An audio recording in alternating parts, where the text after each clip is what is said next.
On March 13th, 2025, Netflix dropped the 4-episode miniseries, Adolescence. The show is the brainchild of British writers Stephen Graham and Jack Thorne. My girlfriend and I went into the show blind, randomly clicking it off the Netflix trending list, and it ended up being one of the most powerful TV shows, one of the most powerful pieces of media I've ever consumed. I don't want to spoil too much of the show if you haven't seen it yet. I'm not going to do a whole plot summary, but I highly recommend going in blind. So pause this video now if you want to, and come back when you're done. The most striking part of Adolescence is its utter commitment to realism. The casting for the show is perfect. Every actor offers a human and measured performance. I think the fact that every episode is shot in a single 1-hour continuous take really forces the actors to become their characters. Since they don't get a chance to catch their breath every 30 seconds, everyone has to be fully immersed in being their character the whole time.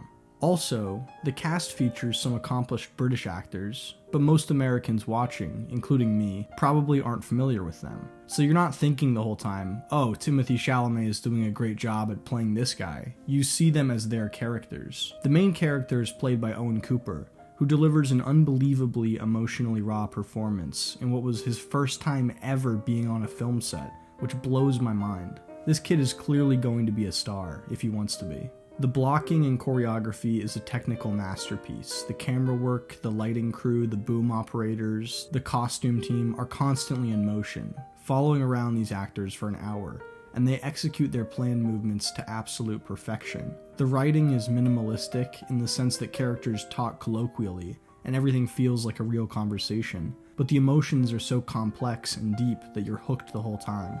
Beyond the professional excellence being displayed, Adolescence has the kind of unique story that perfectly captures this moment in time. The show tells the story of Jamie, a 13-year-old boy who is charged for the murder of his classmate Katie. But instead of being a typical true crime drama, in which the focal point for the audience is to focus on, did Jamie kill Katie, by the end of the first episode, we get to see a video of Jamie committing the murder. In many ways, the show is less about the act of committing a murder than it is about the surrounding environment of a murderer after the fact. There are no flashbacks, we never get to see Katie outside of the CCTV footage in episode 1. Even Jamie is only really on screen in 2 of the show's 4 episodes. Adolescence is more interested in diving deep into Jamie's parents and sister as they try to make sense of what their son and brother has done, into the professionals, cops, lawyers, psychologists, who guide Jamie through the process of being charged and convicted for a murder, and into the larger community, the school system, the media climate, the friends and classmates that influenced who Jamie is. The show is driven by its creator's sense of duty to comment on the modern crisis of young men, and the dark places that crisis so often leads to. In his interview with Rolling Stone, Adolescence creator Stephen Graham, who also played the role of Jamie's father, said, "I didn't set out to make a hit. I wanted to make one of those social dramas for right now, because we have a real crisis going on with young men today, and we've got to start talking about it right now. It affects all of us. I just wanted to start a conversation about this, a real conversation. I didn't know if people would be ready to talk about it, but I think they are. And hopefully this is just the beginning of the conversation." And the show does this. It's not cruel towards Jamie, it's not cruel towards anyone. It's an effort to understand the darkest parts of our world. Rather than offering a moralist prescription, Graham and Thorne do exactly what they set out to do: open a conversation about masculinity. And that conversation has absolutely exploded. The creators have spent the last month on the media circuit, diving into their creative approach and the societal themes of the show on NPR and Fallon and The Today Show. Adolescence has also sparked a massive online response on TikTok, YouTube, and Instagram, and it's been overwhelmingly positive reactions. Critics, podcasters, general audiences, journalists, influencers all generally love the show. But that's not a story. That's boring. I'm not making a video about a great show that everyone loved. What I want to talk about today is the backlash to Adolescence from some corners of the internet. Let's go through some of the most interesting responses to the show and try to understand what the criticism is. But before we open that conversation, we need to talk about incels.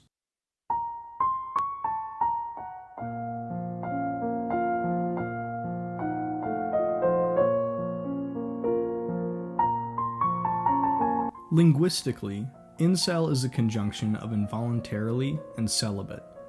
The term spiked in the mid-2010s to describe young men who don't have sex and believe that they couldn't if they wanted to. The word incel occupies a very weird space in modern language. There are many terms we've created in the last 20 years to describe the emerging social factions in our endless culture war. Woke, boomer, zoomer, gym bro, alpha male, gamer girl, debate bro, furry, pick me. They're endless. My friend Ethan sent me a text the other day where he used the word treesh. I've gone out of my way to not look up the definition of that. Please don't comment it below, I don't want to know what it means. But anyways, these words seem to describe one of two things.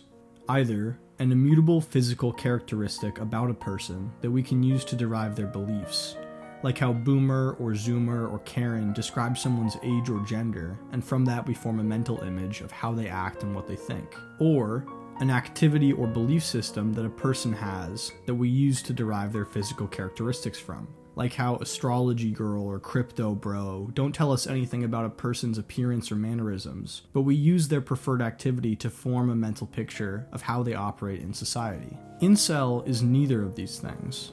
It's not descriptive of the way someone looks or how old they are or even necessarily what gender they are, and it's simultaneously not a description of their beliefs or what they do with their time. It's a negative space, an indicator of something someone doesn't do, have sex. And of course, if someone says they know an incel, we do conjure up associations of who that person is.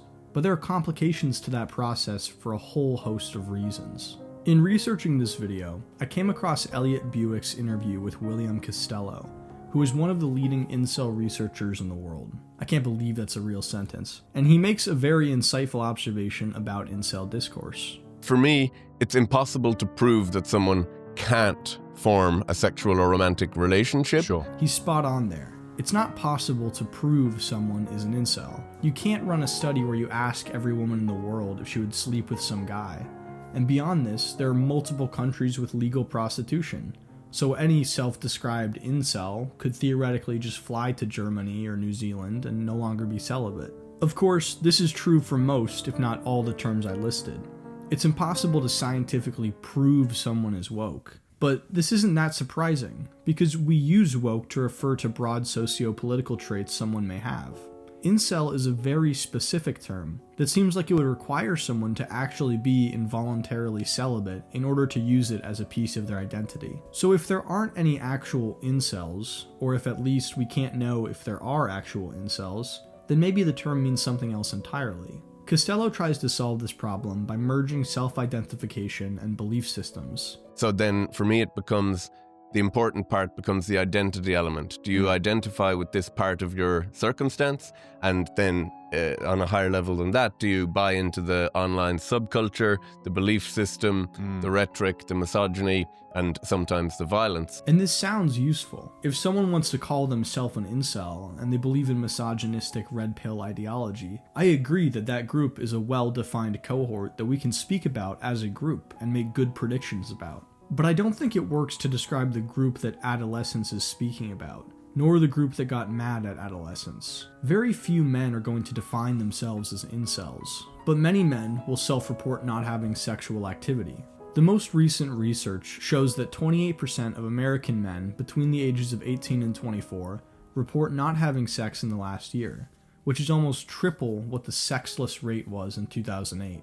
And I think it's pretty safe to assume that the overwhelming majority of these men want to be having sex. But there's no way that 28% of young men would call themselves incels. So there seems to be a huge gap there that self-identification alone can't fill. And then when it comes to belief systems, Costello's research shows that traditional conceptions of what incels believe doesn't map on super well to our societal conceptions of them. 38.85% of incels are right-leaning, 44.7% are left-leaning, and 17.47% are centrist. When my first piece of research came out, that was their self-identification of how they perceived themselves politically. And I kind of thought, this can't be right. Anti-feminism, anti-misogyny is such a far-right kind of part of that ideology. There must be more of that going on. So in the next piece of research we did, we actually measured their political beliefs using it's called the Pew Ideological Consistency Scale, and that asks people a set of political questions.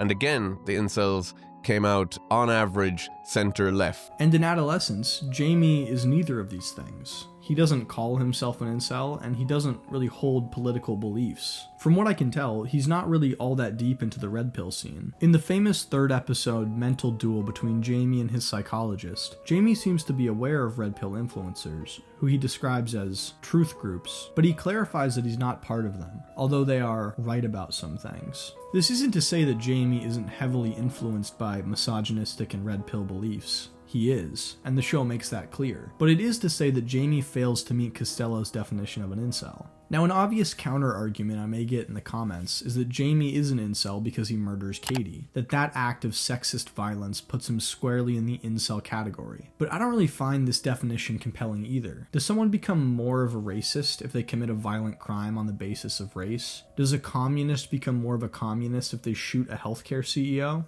No, I don't think so. I think that violent actions make someone a worse person, someone who is more antisocial and more of a threat to society. But it doesn't necessarily mean that they are more bought into an ideology, because there are so many confounding variables in any violent crime, between personal relationships and mental instability, that are more predictive of violence than how much someone believed something. And more importantly, I think if we define incels by the violence they inflict, we also limit the pool of people I want to talk about. Most incels, even self-described ones, are unlikely to commit violence. That's not to say they're good people, or even safe people to be around, but when I think of an incel, I think of someone who can affect the world in a whole host of damaging ways without ever being directly violent. The point I'm trying to make is that incel is an incredibly hard term to nail people down to in any kind of consistent way, but we are all super interested in talking about incels as a group, because we have so many negative associations with the word. We want to be able to criticize creepy, terminally online, sexist douchebags because they are a risk to society, but we can't definitively call anyone an incel. So when a massively popular, critically acclaimed TV show comes out,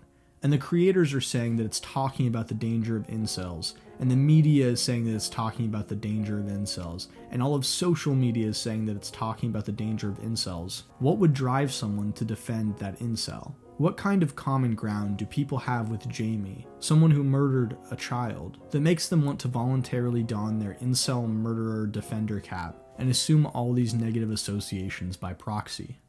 Who are these people?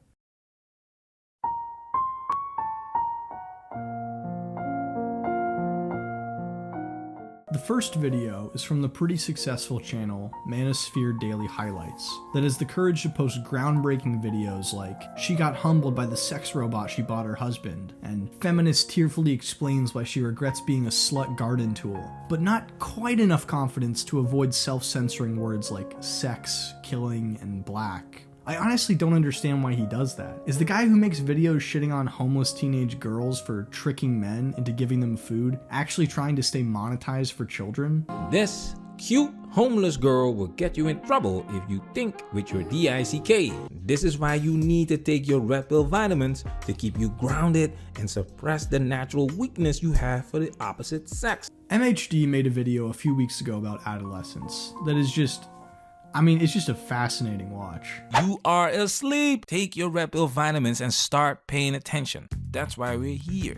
And that's why you've been flooding us with messages to review this miniseries Adolescence, because you know this needs a real breakdown. Not some content farmer nodding for 15 minutes, adding no value, and even worse, diluting the message. Okay, so he wants to give a real red pill perspective, not some content farm bullshit. Let's see what he says. What do you think happens when people watch this for the first time? They'll head to YouTube, and what will they see? An endless stream of women hitting the wall videos, out of context, reaction clips, and content designed for clicks rather than real discussion. The real conversations about masculinity, self-improvement, and the struggles men face get buried under the pile of clickbait and misrepresentation. Alright, so this guy's an actual commentator. He has thoughts on the topic. It's not just designed for clicks. Patreon gang, so spoiler alert!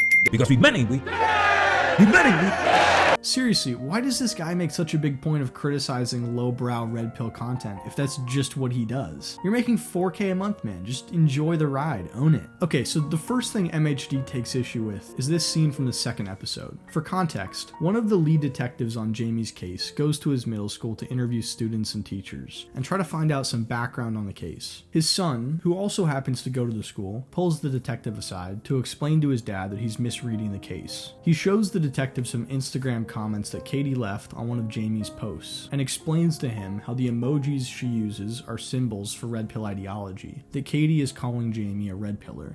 Red pill is like, I see the truth. It's a call to action by the Manosphere. A call to action by the Manosphere. Exactly. The red pill isn't just about awareness. It's about doing something with that awareness. But here's the question. What action? For some men, the action is self-improvement. Hitting the gym, making money, gaining status, and becoming the best version of themselves. For others, it's avoidance. Walking away from relationships entirely or rejecting traditional dating norms. And for others, it's activism. Fighting for men's rights, calling out double standards, or influencing younger men through content creation. That's really funny at the end there. His 3 calls to action are self-improvement, tapping out of the dating market, or becoming an influencer on social media. I mean, I guess I see why this guy made such a point about how he's different earlier. He's not like other red pill incel YouTubers. He's influencing the next generation to slut shame women and randomly defend pedophilia a bunch on this one video. But let's get to the actual point he's making here. MHD says there are 3 paths you should follow after receiving a red pill call to action. You can pursue self-improvement, which he defines as hitting the gym, making money, and gaining status. You can walk away from relationships and reject typical dating norms, or you can do what he does and farm red pill content. So there's already a problem here. If taking the red pill can inspire someone to get fit and become financially successful, or self-isolate and reject all love, or become a content creator, then there are basically 2 options here, because these are all radically different paths. Either there is no red pill call to action, because these paths are too vastly different in terms of lifestyle and effect and everything for them to be united by a common message. How can learning the same red pill insights make it equally likely for a young man to become the best version of themselves or become a literal incel? There's just no interpretation of Tate or Peterson or Fresh and Fit that is ambiguous enough to make all of these paths a reasonable response. Or the uniting factor has to be something incredibly broad. Like, let's think, what do gaining status and getting rich so you can trick supermodels into dating you, and saying that all women are evil so you don't want to interact with them, and becoming an activist against feminism all have in common? I don't know, that's a tough one. What's the common enemy there? The 80-20 rule. Adam, listen, my brain can't take all this. I don't know what you're talking about. Just break it down. 80% of women are attracted to 20% of men. Women, you must trick them because you'll never get them in a normal way. 80% of women are cut off for, oh, she's saying he's an incel, Dad. He's 13. How can you be involuntary celibate at 13? Dad, I know. Who isn't celibate at 13, huh? She say anyways, Obi. That's what they say, you're an incel. You're gonna be, a virgin forever, basically. And all those people have heard, which means... This is pure gold. All right, let's start here. Women, you must trick them because you'll never get them in a normal way. Partially true. You do not have to trick women. You shouldn't. That's a short-term, low-value strategy that will only hurt you in the long run. But here's the reality. Getting with modern women in a quote-unquote normal way is increasingly difficult. The 80-20 rule has shifted. It's more like 90-10 now. So here, MHD takes slight disagreement with this kid explaining the 80-20 rule, saying it's become more of a 90-10 rule. He says it's partially true when the kid says the red pill believes that you have to trick women into getting with them, but he says that it's bad strategy. This segues into the most important part of this video, where MHD uses this 15-year-old girl who's getting a lot of Instagram DMs from dudes as a corollary for Jamie asking out Katie in the show. She just laughed and said, "Oh, I'm not that desperate." And the emoji messages came after that? Yeah. She laughed. Now let's show you how this plays out in real life. Just thought I would say you're perfect. Like, holy, you're super pretty and seem to have great vibes, so if you get this, I really like. How would someone like myself go about getting the attention of a girl as pretty as you? But I just want to say you're amazingly attractive. You see, hundreds of guys in her DMs.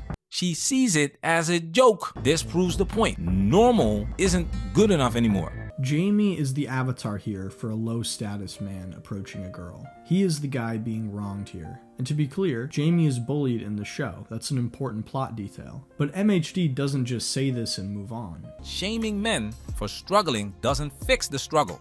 If you tell a starving man he's pathetic for being hungry, does that feed him? No. That's why so many men check out. They either withdraw completely, lash out in frustration, or find ways to adapt, sometimes in unhealthy ways. They lash out in frustration. MHD is saying that this lashing out is a consequence of the bullying that Jamie faces, that the men hitting up the 15-year-old face. And that's true that bullying creates resentment and rage, and people will channel that in bad ways a lot. But most people who are bullied don't kill people. I find that a lot of the criticisms of Red Pill ideology and Andrew Tate are about the fact that men are objectifying women, that they aren't treating them like active agents with autonomy and personal choices. And that is definitely true. But in this example, it's not women, but men whose agency is forgotten. The responsibility for the murder of Katie is not placed on Jamie. He doesn't have agency here. It's a one-to-one equation for kid gets bullied, kid murders someone. And no solution is provided here for how to disrupt this equation. It's so ironic to me that the same right-wing people who will go on and on when talking about how minorities being economically disadvantaged or having high crime rates is a result of their personal choices, but then when a man commits a crime against a woman, there is no personal choice at all. It's fully the responsibility of society. And the truth is that it's always a hybrid.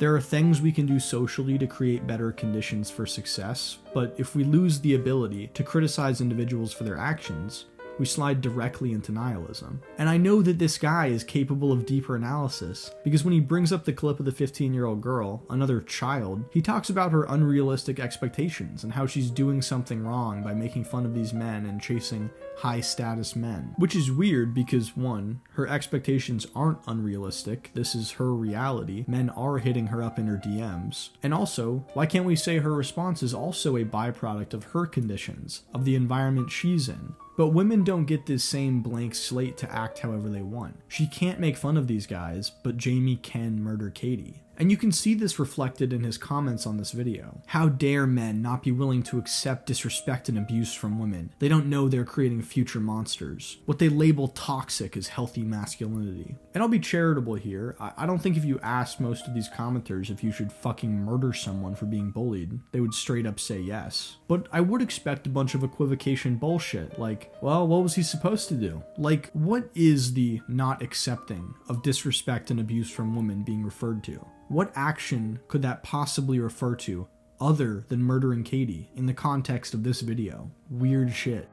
Alright, this next video is from the channel The Archcast, which is narrated by this Scottish guy. And he's standing in front of two stone tablets, and one says huge companies, and one says big game studios, and we are the rebels. But then he's holding his hand out to like welcome you in? So is he part of the huge companies and the big game studios? Is that who he wants you to join? And then you go to his Twitter and it's this shit. Honestly, I have no idea. Just please get your marketing consistent, man. Archcast's big response video is titled Adolescence, How Toxic Femininity is Destroying Society. Adolescence. It is a show that's currently hugely popular on Netflix, and proof that the left is still plenty capable of making extremely effective propaganda. That feels like a fair review. Let's get into his points. As the creators state, Adolescence is not a crime show. The 4 episodes are not spent trying to figure out who did it, who really killed the young girl or why, or piecing together evidence. Instead, the guilt of the young boy is made completely clear at the end of episode 1. Again, this is not a crime show, it is not a piece of entertainment, it is propaganda. First, second, and thirdly. Now, it is an excellently crafted piece of propaganda, mind you. The performances are exceptional, the camera work is beautiful, and the emotional weight on display, in certain scenes, particularly the last of them all, is genuinely heart-wrenching. But it remains propaganda.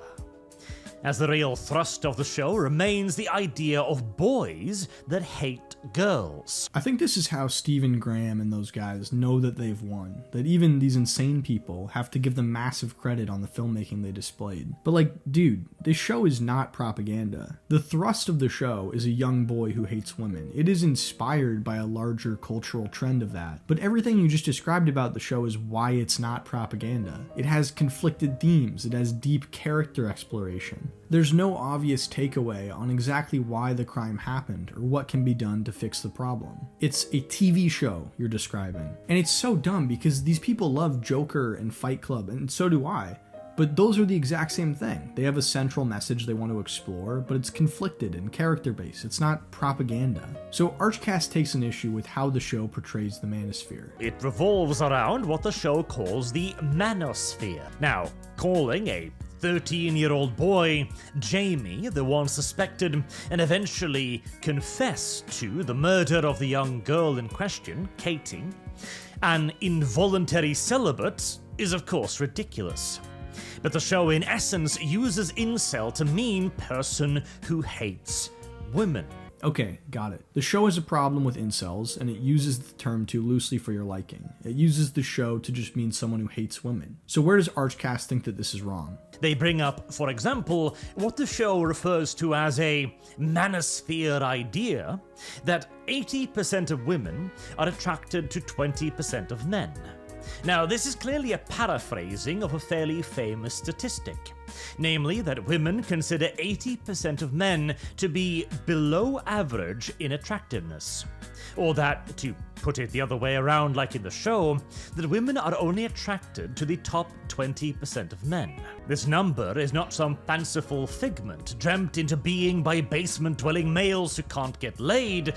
It's women's position on the matter. So that's pretty confusing there. He has a problem with how the show presents incels, and it can be interpreted in one of two ways. Either he's saying that he is an incel, and they're misrepresenting his views, or that the show is taking normal beliefs and making it sound like they are incel ideas. He uses the 80-20 rule as an example here. So the article he flashes on screen here is actually a Medium story by a woman who is disagreeing with the 80-20 rule claim, and says that it's important to give people chances before writing them off. Just because a guy comes across as average in some ways doesn't mean that he won't be incredible in others. For these reasons, we don't need to seek out partners who are above average in everything, but rather in the ways that truly count. Superficial standards based on unrealistic expectations will lead to nothing but unhappiness in the long term. And then the graph he flashes on screen is from a 2009 study by OkCupid, but it's the inverse of what he says. This is the men's graph of which women they're more likely to message. It shows that 2/3 of male messages go to the top 1/3 of women. Now the women's graph is a sharper curve, showing that they rate more men as below average than vice versa, but the percentage of men they message is actually ahead of the men's curve. Now, I'm not trying to throw out what he's saying. If you look at more recent data from this 2016 study on Tinder, which didn't study the 80-20 question exactly, but did provide data on the overall usage of dating apps by gender, it found that 85% of users are men. So I understand why it would feel to a lot of men like a small group of women are choosing the best out of a larger group of men,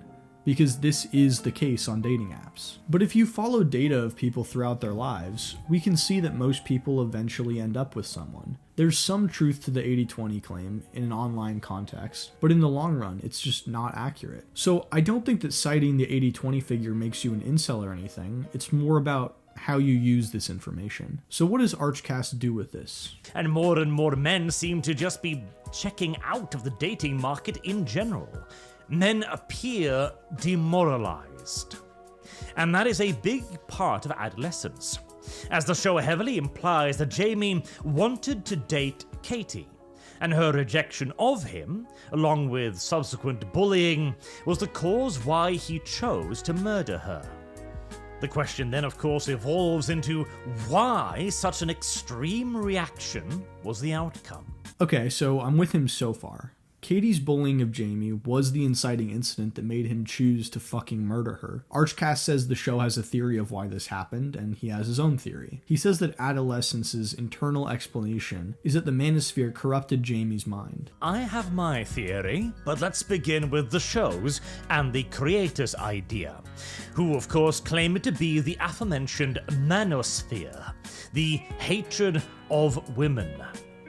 And this it attempts to show and again, in particular in the 3rd episode, when a psychologist sits down with Jamie and after a long exchange asks if he understands what death is, if he understands that Katie is gone, and thus any allegations that Jamie makes as to her character are irrelevant. The bullying, her being mean, or as Jamie puts it, a bitch, are all irrelevant.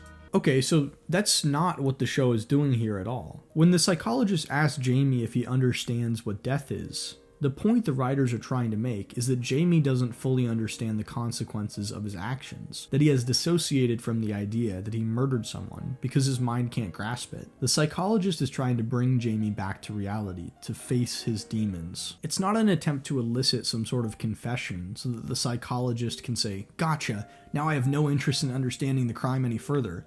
The whole reason she's there is to understand him and why he did this, to understand the bullying. Archcast also clarifies that Jamie never said he hated women. Jamie himself never claims to hate girls. In fact, he was pursuing Katie romantically. He wants a girlfriend. So from this guy's perspective, since Jamie wants a girlfriend, he can't possibly hate girls. In this analysis, the fact that Katie's rejection of Jamie affected him so much that he felt licensed to murder her is not an example of his issues towards women, but proof against it. It's important to understand here that when someone kills someone, yes, they are performing a physical act. But I think a big part of what the show is trying to get at is that there is also a psychological process taking place. When someone decides to kill someone, they are making the statement that their victim does not deserve to be alive, that they have the right to take their life from them. For Jamie, the fact that he was sexually interested in Katie and she rejected him is what he feels gives him the license to murder her. In this action, Jamie is saying that all a woman needs to do is not be interested in him to lose her right to life. This is an inherently sexist action. Jamie was bullied by other kids, as is explicitly said in the show, but the one he chooses to murder is the one he liked. She deserves less, loses her fundamental right to life, precisely because she is a woman he was interested in. What Archcast is doing here is saying that because Jamie felt deeply about Katie, he couldn't have hated women, but what Jamie thinks those deep feelings allow him to take from her is proof that he does. The show also presents, or tries to do so, that Jamie's response to the interview, which is to get aggressive, is another piece of evidence that he has been indoctrinated into the manosphere, and thus reacts naturally with violence, with intimidation towards women. But I believe this, in fact, to be evidence of the exact opposite. That what the left thinks is toxic masculinity is something quite different. So Archcast doesn't think that masculinity is playing a role here. He doesn't think there's enough, or seemingly any, proof that Jamie is affected by red pill ideology, or holds any negative views towards women, including the one he murdered for rejecting him. So what's his theory? See, in the scenario, the psychologist is a woman, and uses very feminine means against Jamie. It is all about his feelings. She's digging into his relationship with other men, whether they are very angry. She asks how masculine men might feel about women. Simultaneously, she withholds all assurance from Jamie. She will not contradict him when he says that he is ugly, or that his father is not proud of him.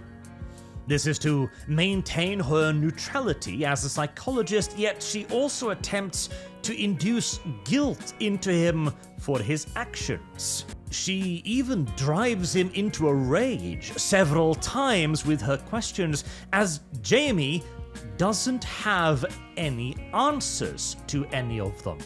And so he responds like any human does, with frustration, with upset and hurt. it. Okay, so obviously that's pretty ridiculous there, that he's blaming her for him getting angry and saying that he doesn't have any answers, when in reality, he's getting frustrated because he still hasn't confessed at this point, and his brain is going into overdrive, exhausting himself, trying not to trip up. But there's something more interesting going on here, I think. Earlier, Archcast used Jamie's feelings as a vehicle to defend Katie's murder. Then he scolds the psychologist for trying to get him to talk about his feelings. And then when Jamie lashes out, he says it's an understandable response based on the situation he's in. In this way, male feelings become like Schrodinger's cat, simultaneously expressions of self, valid, and essential to understanding their actions, while also being created by women, irrelevant, and a mutation from feminist culture. Jamie's feelings need to be talked about when discussing why he committed murder, to understand how bad he felt being bullied. But as soon as a woman asks him about them, it's all, men don't have feelings, stop trying to manipulate me. They are something that can only be expressed to excuse harmful actions, but never to anticipate or understand them. I could keep going through this video, but it's a lot of rephrasing of stuff we've heard. Feminism is the root cause of the murder, a gross misunderstanding of the show's message. I just want to talk about the top comment on this video that Archcast liked, because I think it wraps up everything nicely. So to summarize, young boy gets bullied, no one takes it serious, and when the young boy only finds extreme violence, aka murder, as an outlet, everyone is completely surprised. And instead of trying to figure out what the root cause is, everyone tries to make a political argument out of the case. Is it just me, or does that story sound very familiar, since a couple of decades? Now, I'm not going to say this is Archcast's exact perspective. I wouldn't want someone holding me accountable for every comment on my videos I've liked. But this is a legitimate perspective, with 1,000 likes, that at least his community seems to be down with. Young boy gets bullied, no one takes it serious. Absolutely correct. This is a key element in the discourse surrounding the show, and one of the main plot points, and I totally agree. There should be better systems in place to prevent bullying. Those systems may come into conflict with avoiding all discussion of feelings, but they should be there. When the boy finds extreme violence, aka murder, as an outlet, everyone is completely surprised. This is one of the least intelligible and most telling things I've read. I remember when I was in first grade, I was having issues in class, putting way too much pressure on myself to read the Berenstain Bears or whatever as fast as possible, and I was losing it under the stress. And I remember my dad and I would go out in the snow and have snowball fights. That was an outlet. When I got older, I started playing basketball or smoking some weed or writing shit like this, and that was an outlet. To describe fucking murdering someone as an outlet is so bizarre. It's definitely something people would be surprised at. But I think it speaks to how these communities just genuinely don't give a shit. Jamie murdering Katie is an outlet for him. It's a way to blow off steam. Her life is not part of the equation. She can be alive to service him sexually, or she can be dead to let him take some rage out. She is reduced to an object in this process. Women are vehicles for exercising our will on, and nothing more.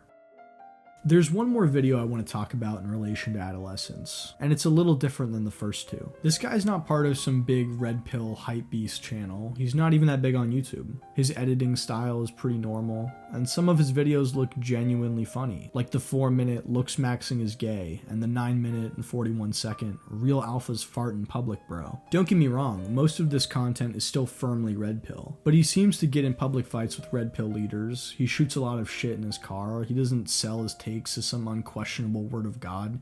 He seems more normal than the other two guys. Horgan starts this video like the other two guys, saying that adolescence is propaganda meant to undercut masculinity. It is pure propaganda, talking about another attack on men and toxic masculinity, right? Putting the blame for this type of stuff on people like Tate. Now, like I said, I'm no fan of Tate anymore, right? But the Manosphere, the Red Pill space, white men, you know, white men are the reason we're so dangerous, that we're so radicalized from a young age. And Horgan says that he wants to discuss the show in relation to answering the question, what did women miss? He does give the show credit for shining a spotlight on the culture of bullying that Jamie faced, and actually has the fucking balls to say that murder is wrong. Nothing justifies murder, obviously. Nothing justifies you as a man getting physical and losing your rag and losing your temper and getting emotional with a woman, right? I say it, no matter how rude a woman is, just calmly, you could calmly say, look, you don't have to be rude about it, love, and walk off. Calm, leave it out, don't worry, right? She showed herself that she's not someone that you would want to be with or engage with anyway. And keep your cool head and go about your day. Right? Always say that to guys. You should not get emotional with these things. You should not have emotional reactions, no matter how rude. But even for the sake of women's own safety, I think they should always let a guy down gently, man. Be rude. Where's your common decency? I did a video on this, like women hate incels. It is incredible how disrespectful, rude, and demeaning some women, not all, I wouldn't even say most, but a large enough percentage of some women can be so horrible to guys that they're just not attracted to, and that generally tend to be this incel type.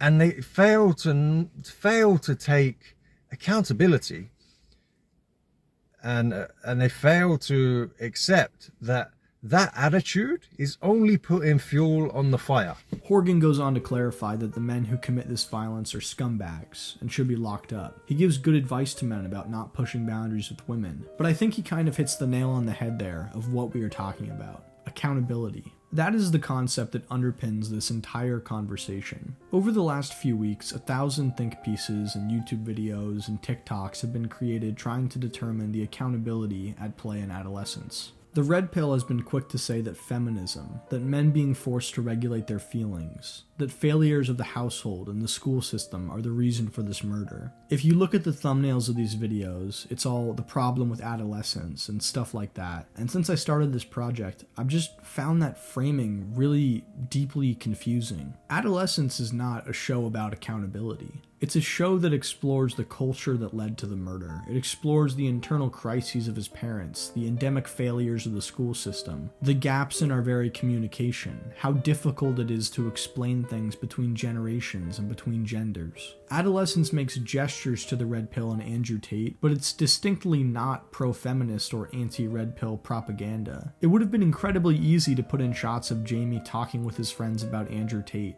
to show him watching Jordan Peterson, but it decides not to do this. It decides to show the Red Pill as an influence on him, no doubt, but not as the cause. I would argue that the cause of Jamie deciding to commit a murder in adolescence is instability, his lack of communication with his family, his lack of active role models, his bullying, his hatred of Katie, his youth, his insecurity in his looks and abilities. A void that leads him to darkness. And that's not some novel or crazy idea. I think that's a pretty common reading of the show. It's not to say that young men are inherently violent or anything like that. It's to shine a light on how instability leads to chaos. What's confusing to me in these response videos is that the Red Pill is ostensibly built on curing this ill, on offering stability. And yet there is an utter collapse of its desired effect when applied to Jamie. And when that mirror is shown to incels, they sound like fucking communists saying, oh, it wasn't implemented properly. Because the Red Pill is an ideology and not a life structure. It's built to insulate itself from criticisms, to achieve political goals, and to make cultural changes. It doesn't address individual needs. It's not just that Archcast or Manosphere Daily Highlights, or Andrew Tate for that matter, are uninterested in helping young men. It's that they're unable to.